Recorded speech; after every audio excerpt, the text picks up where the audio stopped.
Hello, you're welcome back to Project Management Demystified.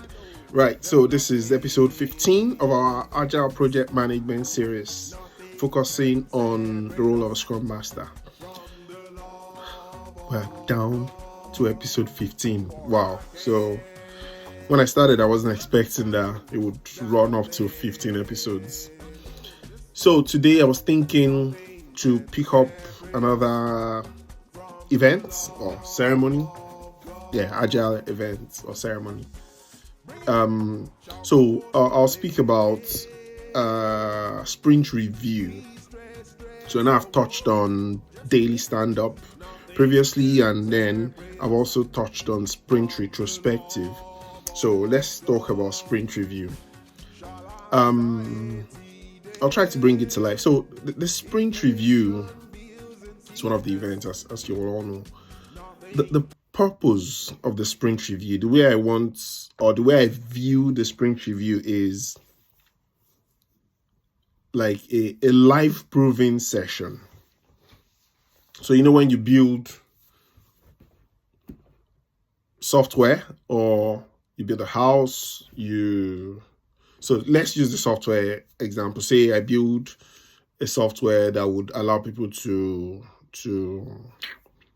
book a service, for instance, and that's what the product owner has told us to build. We've picked that from the backlog. We think we understand it. And I use the word think we understand intentionally. We think we understand what the requirement is, and we've gone away and we've built it. In the daily stand-up, we are working together as a team, and based on our understanding, we're coming together, identifying risks, and just pushing along and making sure we deliver what we want to deliver.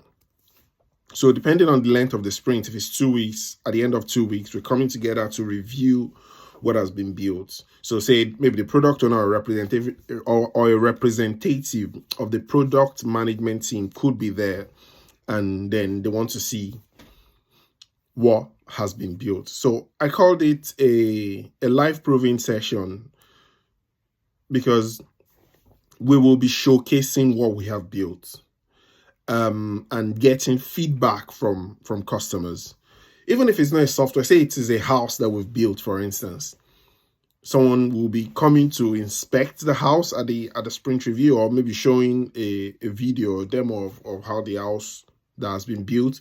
We open the door, see that the door is open. We check that it's the right size of the rooms are of the right size. That is the design that we want to build. Say it's a bicycle, we see that it's the right specifications that we've asked to build, and there's been no miscommunication across the teams. So we thought we're told to build something, and the sprint review will be the confirmation of, oh yes, this is what we've told you to build. Or you can get, oh, this was not what we told you to build. And the difference is usually not too significant because it's only a 2 weeks work.